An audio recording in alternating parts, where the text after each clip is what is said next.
Zubair from express news. पहले तो आपको मुबारकबाद के लगातार शिकस्तों के बाद एक कामयाबी और एक नया सफ़र और उम्मीदें, होप्स। तो ओवरऑल मैच को आज कैसे देखते हैं, और आपकी परफॉर्मेंस, उसके हवाले से बड़े सवाल उठ रहे थे, लेकिन आज आपने फिर इस चीज़ को बता दिया कि you are still in the game. जी देखिए, बताना किसी को ज़रूरी नहीं है मेरे ख्याल से कि परफॉर्मेंस की है या नहीं की। आप खुद अपनी गलतियों को देख रहे होते हो और उन पे काम कर रहे होते हो, और नो डाउट कुछ ऐसी परफॉर्मेंसेस नहीं है और उसके ऊपर काम कर रहा हूँ। और आप करते रहते हो अपनी चीज़ों पे वर्कआउट। कुछ थोड़ा बहुत ऐसे मैचेस गए हुए हैं जिसकी वजह से लग रहा है कि परफॉर्मेंस नहीं है, और बट स्टिल आप रास्ता ढूंढ रहे होते हो। कोशिश कर रहा हूँ और इंशाल्लाह आज नहीं कल नहीं, मतलब कहीं ना कहीं तो इंशाल्लाह वापस आ ही जाएंगे। रास्ता ढूंढ रहे हो तो इंशाल्लाह रास्ता मिल जाएगा। हाँ देखिए, बिल्कुल 3 लगातार शिकस्त हुई हैं, और ओबियसली बात है हमने उस तरह की बैटिंग नहीं की। हमारी बैटिंग लाइनअप स्कोर इतना हमारे लिए सेट नहीं कर सकी एज अ बॉलिंग यूनिट के लिए, और हम लोगों ने ट्राई किया, एफर्ट कर रहे थे, बट स्टिल जो चीज़ें हमने गलत की उन पे काम किया। आज हमने उस तरह हमारी बैटिंग लाइनअप ने शो किया कि जिस तरह की उन्होंने बैटिंग की, एक अच्छा टोटल हमें सेट करके दिया एज अ बॉलर्स। अच्छा, मुबारक हो आपको, शिकस्त से आप बबर से निकले और आपकी अपनी परफॉर्मेंस भी बहुत अच्छी थी। अभी यहाँ सवाल किया एजाज बाकरी ने कि कुछ प्लेयर्स ने आपसे हाथ नहीं मिलाया, या टीम के साथ जो सी ऑफ होता है सेरेमोनियल, कुछ ऐसा हुआ था? देखिए यार, इतने मैनेजमेंट में इतने प्लेयर्स हैं, इतने लोग हैं, मुझे नहीं पता। अगर ऐसा हुआ है तो मेरे ख्याल से स्पोर्ट्समैनशिप होनी बहुत ज़रूरी है, और पाकिस्तान में हमेशा हम यही बात ज़रूर करते हैं कि यार स्पोर्ट्समैनशिप होनी चाहिए। और अगर ऐसा कोई इंसिडेंट हुआ है तो मेरे ख्याल से गलत है, और इस चीज़ को ऐसा नहीं करना चाहिए। एज अ स्पोर्ट्समैन आपका काम बनता है, और बाकी जो चीज़ें आपकी होती हैं वो बाहर होनी चाहिए, ग्राउंड के अंदर नहीं होनी चाहिए। हारिस, इस PSL के अंदर हमारे जो नेशनल बॉलर सब स्पीड को लेकर बहुत ज़्यादा बात हो रही है, और नाहिद राना को कहा जा रहा है कि देखें वो बाहर से आके यहाँ 150 से इस पे कर रहा है, और ख़ास तौर पे जो हमारे प्रीमियम आप हो गए, शाइन हो गए, बहुत ज़्यादा। आप कितना देखते हैं कि क्या सिर्फ स्पीड ही 150 पे अगर बॉल ही करेगा तो आपका फास्ट बॉलर कहलाएगा? आप इस चीज़ को किस तरह देखते हैं? देखिए, अगर आपको बात करते हैं कि पेस, जब कोई बॉलर अगर बहुत पेस से बॉल कर रहा है तो फिर आप कहते हो यार इसके पास स्लो वन नहीं है, ये वेरिएशंस के साथ बॉलिंग नहीं करता। तो मेरे ख्याल से आपको एज अ बॉलर आपको हर डिपार्टमेंट में आपको बेस्ट होना चाहिए, और आपको सबसे इंपॉर्टेंट आप कंडीशन को असेस करना बहुत इंपॉर्टेंट है कि यार पिच क्या डिमांड कर रही है। सम टाइम पिच डिमांड कर रही होती है यार पेस अच्छा बॉल कैरी हो रहा था कीपर के पास। सम टाइम जिस तरह की कराची की विकेट्स हैं, यहाँ पे आपको वेरिएशन के साथ बॉलिंग करनी पड़ती है, स्लो वंस के साथ बॉलिंग करनी पड़ती है। तो ये चीज़ें भी काफ़ी इंपॉर्टेंट होती हैं, और नो डाउट उसने बहुत अच्छी बॉलिंग करके गया हमारी पिचेस के ऊपर, विकेट्स लेके गया है। और हर बंदे का अपना एक डिफरेंट बॉलिंग होती है, और वो उस तरीके से बॉलिंग करता है। और हमारे पाकिस्तान में हमारे डिफरेंट टाइप के बॉलर हैं। अगर आप शाहीन की बात करें, शाहीन नए बॉल से बॉलिंग करता है, वो आपको स्विंग करके देता है। आप उसके पास स्विंग नहीं होगा, उसके पास स्पेस थी। तो हर बॉलर डिफरेंट होता है, तो उसको आप अपनी स्ट्रेंथ को देखते हो और उस पर ही काम करने की कोशिश करते हो। जी फैज़ान। अरे, जब पे दर पे 3 मैचेस हारे थे तो उसके बाद कौन से ऐसे एरियाज थे जिसमें टीम ने गौर किया कि यहाँ गलतियाँ हुई और उसको काम करना है, और टीम मैसेजिंग में क्या थी उस वक्त? और जो अब लगता है जो रिवर्स गे लाहौर वापस जाने से पहले लग गया है, लाहौर में एक्सेलरेशन हो जाएगी दोबारा। देखिए, ऑब्वियसली बात है हमने इतनी अच्छी क्रिकेट नहीं खेली तीनों मैचों में, तो जिसकी वजह से हम लोग मैच हारे। और जहाँ पे हम मिस्टेक कर रहे थे उन चीज़ों पे काफ़ी डिस्कस हुआ। बैटर्स आपस में काफ़ी बैठे, उन्होंने डिस्कस किया कि यार इस कंडीशन में कैसी क्रिकेट खेलनी चाहिए, और उन्होंने आज शो किया। जो हम लोग पिछले जितने भी हमारे 3 यहाँ पे हुए प्रैक्टिस सेशंस कराची के अंदर, तो उसमें सारे लड़के उसी चीज़ पे काम कर रहे थे। तो आज लड़कों ने सब ने शो किया कि यार हम रन्स करके देंगे, और उन्होंने एक अच्छी पार्टनरशिप लगी हमारी ओपनर एज अ, तो जिसकी वजह से इतना अच्छा रन हुआ। एज अ बॉलर हम सेटिस्फाइड थे कि यार इसको डिफेंड कर सकते हैं इजीली। एजाज। हारिस, आप पाकिस्तान की तरफ से T20 वर्ल्ड कप में सिलेक्ट नहीं हुए थे। आज आप अपने आप को PSL तकरीबन आधे से ज़्यादा हो चुका है, कहाँ पे देख रहे हैं? जो एक तरह से था कि हारिस मैच विनिंग बॉलिंग नहीं करवा रहा, सो इस PSL में आपने ख़ुद को दोबारा कहाँ पे अब एनालाइज करते हैं अपनी परफॉर्मेंस को? और दूसरा, आप क्योंकि पिंडी बॉय हैं और आपके शहर की होम टाउन टीम 7 मैचेस हार गई है, कोई हमदर्दी के जुमले हैं अपनी टीम के लिए, अपने शहर की टीम के लिए? और लाहौर कलंदर को वैसे आदत भी तो है इसकी। देखिए आप आदत की बात हमारी करें तो हमारी आदत 5 साल पहले गुजर चुकी है, और जब से हम लोग आए हैं तो उसको आदत को हमने चेंज कर दिया है। अगर हम लोग आप पिछले 4 साल देख सकते हैं तो हम 3 चैंपियन हम लोग हो चुके हैं, तो वो आदतें हम छोड़ बैठे हैं। तो आप वो वाली बात तो ना करें कि आदत है लाहौर कलंदर को। लाहौर कलंदर को जीतने की भी बहुत ज़्यादा आदत है, और वो जीती हुई है 3 दफ़ा, तो कुछ वजूहत हैं तो इसलिए जीती है।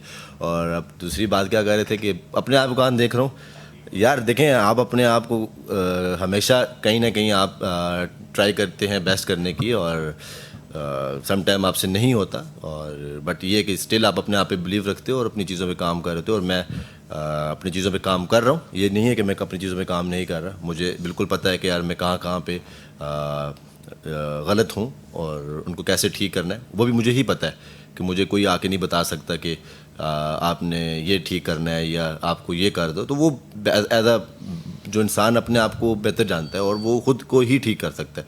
यहाँ पे आपको कोई आके ठीक नहीं कर सकता, ना कोई बंदा आपके साथ आके काम कर सकता है, और बट स्टिल आप अपने आप पे बिलीव रखते हो और अपनी चीज़ों पे काम कर रहे हो। तो मैं ज़रूर काम कर रहा हूँ अपनी चीज़ों पर, और इंशाल्लाह अपने आप को और बेस्ट करने की कोशिश करूँगा।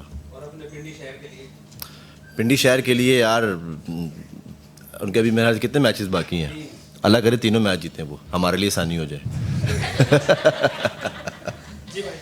अच्छा हारिस, इसमें कोई शक नहीं है कि आप स्ट्राइक बॉलर हैं, विकेट लेते हैं, लेकिन साथ साथ रन्स भी थोड़े से लीक होते रहते हैं, थोड़ा सा इकोनॉमिक उस पर थोड़ा सा काम कर रहे हैं, क्योंकि बहुत अरसे से ये चलता आ रहा है, तो काम कर रहे हैं इस पर? देखें यार, बिल्कुल रन्स लीक हो जाते हैं, और आप ये भी देखते हो कि यार किस जगह पे आपने अगर एज अ पार्टनरशिप तोड़ के विकेट भी ली है और मैच का टर्निंग पॉइंट भी आप बनते हो, और जब आप इस तरह के बॉलर होते हो तो आपको रन्स होते हैं। बट इस चीज़ पे भी मैं काम ज़रूर कर रहा हूँ कि यार अपनी इकॉनमी को भी बेहतर किया जाए, और जहाँ पे टीम को फ़ायदा हो। बट स्टिल कुछ रोल्स ऐसे मिलते भी हैं, कुछ मैनेजमेंट की तरफ से मिलते हैं कि यार आप रन्स की फिक्र मत करो, तो हमें विकेट्स चाहिए होती हैं। तो मेरे हाल से T20 आप जब विकेट्स लेते हो तभी आपके रन्स रुकते हैं। अगर आप विकेट्स नहीं लेते तो दूसरी टीम आपको 200 लगाएगी भाई, कहीं पे भी आप खेल रहे हो, विकेट से ही आप रन्स रोक सकते हो। तो मेरा कोशिश यही होती है कि विकेट्स टीम को दिलवाऊं, और स्टिल आपकी बात बिल्कुल ठीक है यार, अपनी इकॉनमी पे भी बिल्कुल सोच रहा हूँ और उस पर भी काम कर रहा हूँ। तो इंशाल्लाह नेक्स्ट जितने भी मैचेस हों, जो भी मुझे अपॉर्चुनिटीज़ मिले, उसमें अपना बेस्ट करूँ। अस्सलाम वालेकुम हारिस। अच्छा, लाहौर कलंदर्स का कहते हैं दिल से खेलने वाली टीम है, और ऑब्वियसली आप लोग एक तरह से कॉर्नर टाइगर्स ही हो चुके हैं अभी। तो कितना आप लोगों के लिए इस तरह की सिचुएशन में आप लोग कितना थ्राइव करते हैं, कितना आप लोगों का दिल चाहता है यार कि बाउंस बैक करके ही हम वापस आएँ उसमें, क्योंकि लाहौर कलंदर्स पहले भी इस तरह की चीज़ें कर चुकी है। और सेकेंडली आज विकेट पे कर चुके हैं। आज 200 रन पड़े, मतलब इस विकेट पे 134, 35, 150 मुश्किल हो रहा था, आज 200 पड़े, तो डिफरेंट थी विकेट। देखिए हम जिस तरह की सिचुएशन में हैं, और लास्ट ईयर भी हम लोग तकरीबन लास्ट जो हमारे 5 मैच हुए थे तो वो नॉकआउट ही मरहले में थे, और अभी हमारी सेम सिचुएशन यही है कि हम अपनी उस पोजीशन में कि हमें कोई भी मैच हारना नहीं है और कोशिश यही करनी है। सब लड़कों को पता है, सब लड़के अपनी एफर्ट कर रहे हैं, और जो एक हमारी इस टूर्नामेंट के अंदर जिस तरह की हमारी रेशो है एज अ टीम, हमें हाई रेट किया जाता है, तो हमें कोशिश यही कर रहे हैं कि उस तरह की क्रिकेट खेले, और जिस तरह के हमारे फैंस हैं उनको उसी तरह की क्रिकेट दिखाई जाए। और इंशाल्लाह अभी हमारे पास 3 मैचेस हैं, और अगर तीनों मैचेस हम जीतते हैं तो इंशाल्लाह हम ज़रूर क्वालिफाई करेंगे, और जब हम क्वालिफाई में जाते हैं तो फिर हम अनबीटन भी हो जाते हैं। जी सुहेल जी, क्या हमें नहीं पड़ा यार। 200 रन हुआ है यार, ऑब्वियसली बात है, कुछ हमारे बैट्समैन को क्रेडिट जाता है। विकेट इतना आसान नहीं भी था कि आप कह सको कि यार इस विकेट पे 200 होता है। हमारी एक अच्छी पार्टनरशिप लगी ऊपर से ओपनर्स की, जिसकी वजह से इतने रन हुए। हारिस 400 T20 विकेटें के करीब पहुंच गए हैं। आपकी एक बड़ी ख़ास बात है, आप उन खिलाड़ियों में शामिल हैं जिस भी फ्रेंचाइज में जाते हैं वो आपको छोड़ती नहीं है, क्या PSL, क्या BBL, क्या MLC। मुझे ये बताइएगा कि ये कितना इंपॉर्टेंट होता है खिलाड़ी के कॉन्फिडेंस के लिए कि वो एक ही फ्रेंचाइज के साथ जुड़ा रहे, और फिर उसके बैक ऑफ द माइंड यही चीज़ रहे कि मुझे इसी के लिए खेलना है और परफॉर्म करते रहना है। यार सबसे पहले तो आपके लिए बिग लव कि आपने, क्योंकि आप वाहिद बंदे हो जिसने इतना प्यारा क्वेश्चन किया है। पहले यार बंदों के लिए तालियां बनने चाहिए। किसी ने कोई तो वो कहते हैं ना कि एक दिल की बात कर दी, कोई इस तरह का बंदा भी हमें मिले यार, कोई प्रेस कॉन्फ्रेंस में कोई ऐसी बात करे। सबसे पहले आपके लिए बिग लव यार, थैंक यू सो मच। आपने वो मेंशन किया 400 विकेट्स का। देखिए आप पर्सनल आपके ज़रूर माइलस्टोन्स होते हैं और कुछ आपके गोल्स और भी होते हैं कि आप इतने विकेट्स लें। और मेरे ख्याल से जब मैं फर्स्ट टाइम बिग बैश के लिए गया था तो उस टाइम हमारा कोच था डेविड हसी, तो उसकी जो अल्फाज मुझे याद आज भी याद हैं कि उसने बोला था कि तुम 400 विकेट्स लोगे T20 में, यू आर द बॉलर कि जो आप 400 T20 विकेट्स ले सकते हो। तो मेरे ख्याल से वो जो लेजेंड्स होते हैं उनको बेहतर पता होता है कि कोई भी प्लेयर कहाँ तक जा सकता है। तो उसका भी थैंक यू कि उसने इतना फाइंड किया, उस टाइम उन्होंने सपोर्ट किया। दूसरी बात आप ये देखते हो, आप एज अ प्लेयर आप जितनी भी मैंने फ्रेंचाइज से खेली हैं, मेरे 4 साल MLC में हो चुके हैं, अभी मैं चौथा साल है, इस साल जाऊँगा दोबारा। वो मुझे चारों साल रिटेन कर चुके हैं। बिग बैश वाले MLC क्या नाम है, मेलबर्न स्टार्स वाले, वो मुझे रिटेन करते हैं। लाहौर के अंदर से मुझे 8 साल हो चुके हैं। तो देखिए एज अ प्लेयर आप कोशिश करते हो कि यार टीम में आप एज अ टीम मैन कितने बनते हो, और उससे आपका करैक्टर का पता लगता है। मेरे ख्याल से एज अ प्लेयर आपका करैक्टर बहुत इंपॉर्टेंट होता है, आपका एटीट्यूड बहुत इंपॉर्टेंट होता है।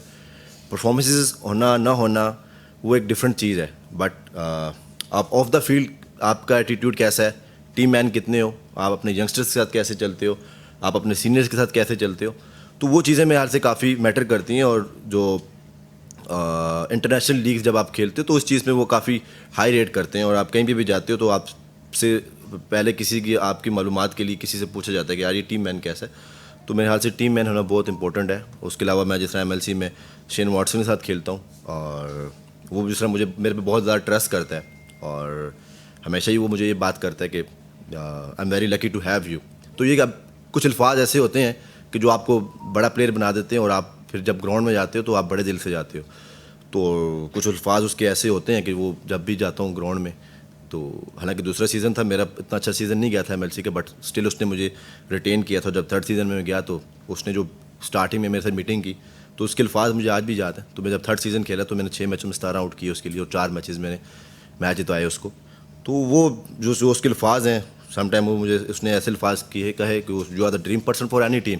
तो मेरे ख्याल से वो छोटे छोटे वर्ड्स होते हैं जो आपके ऊपर पास ऑन किए जाएँ तो एज अ प्लेयर आपको कॉन्फिडेंस मिलता है। तो मेरे ख्याल से ऐसे वर्ड्स या ऐसे लोग होने चाहिए आपके पास पॉजिटिव, जो आपको ऐसे अल्फाज या आपको ऐसे मोटिवेशन दें कि आप अपनी टीम के लिए परफॉर्म कर सकें। अस्सलाम वालेकुम हारिस, दिस इज़ नूरिश खान। क्योंकि आप खुद लाहौर कैलेंडर्स के एक प्रीमियम पेसर हैं, तो मैं चाहूँगी थोड़ा आप टेक्निकली भी इस बात में कि आज एक चीज़ नोटिस की कि फाइनल और थर्ड मैन के जो एंगल है उनको आप लोगों ने थोड़ा सा मैनिपुलेट किया था विंड टनल इफेक्ट की वजह से। ऑफ कोर्स थोड़ा सा ये बताएं कि जो लाहौर लेग की तरफ अब चीज़ें जा रही हैं, तो ये जो विंड को एक एक्स्ट्रा फील्डर ही मैं कहूँगी यूज़ करने का जो आर्ट है, जो स्किल है, आप है कि आप लोगों ने एज अ पेसर इसको, आप लोगों ने एज बॉलर्स इसको मास्टर कर लिया है, या फिर आप लोग जो हैं वो इस बात में यू गाइज आर रिलीव्ड के जिस वेन्यू पे आप लोग मैचेस खेलने जा रहे हैं वहाँ पे जो बॉल की फिजिक्स है वो थोड़ी जो है प्रेडिक्टेबल होगी? मुझे आपके सवाल की बिल्कुल समझ नहीं आई, थोड़ा शॉर्ट करके सवाल करें। मैं ये पूछना चाह रही हूँ, ड्रेसिंग रूम में किसी को समझ नहीं आई होनी। आप प्रेस कॉन्फ्रेंस, सॉरी मैं ये पूछना चाह रही हूँ, सवाल करें थोड़ा सा, मुझे पॉइंट पे कर दो। मैं सिर्फ ये पूछना चाह रही हूँ कि ये जो काफ़ी अच्छा ये स्किल था कि विन को एज अ मैं ये कहूँगी एक्स्ट्रा फील्डर यूज़ करने का जो आप लोगों का एक टैक्टिक थी, क्या आप लोगों को लगता है कि आप लोगों के बॉलर्स ने उस स्किल को मास्टर कर लिया, या फिर आप लोग जब लाहौर के वेन्यूज़ में जाएंगे तो आप लोगों को इस बात का रिलीफ है कि वहाँ की जो कंडीशंस हैं वो आप लोगों की जो बॉल की पूरी फिजिक्स होती है, जिस तरह से आप लोग एज अ पेसर बॉल कराते हैं, वो आप लोगों को मतलब हेल्प करेगी, प्रेडिक्टेबल होगी? बिल्कुल, आप कहीं भी जिस कंडीशन में खेलते हैं और कोशिशें करते हैं कि आप उस कंडीशन के मुताबिक बॉल करते हैं, और मोस्टली आप देखते हो कि यार इस ग्राउंड के क्या स्टैट्स हैं, और आप उस चीज़ पे ज़्यादा काम करते हो, फिर उस तरह की आप बॉलिंग करने की कोशिश करते हो। और no doubt as a bowler आपको पता होता है कि यार आपको मैक्सिमम कहाँ पे हिट्स लग सकती हैं, आप वहाँ पे प्रोटेक्शन लेने की कोशिश करते हो, और उस चीज़ पे काम करते हैं। उस चीज़ पे हम लोग मीटिंग में भी बात करते हैं कि यार आज इस तरह ग्राउंड है, हवा किस तरफ है, वो सारी चीज़ें आप देखते हो, पिच क्या डिमांड कर रही है, तो वो सारी चीज़ें आप ज़रूर देखते हो। लाहौर की कंडीशन डिफरेंट है, वहाँ पर जाके देखेंगे कि यार किस तरह की बॉलिंग की जाए। Thank you.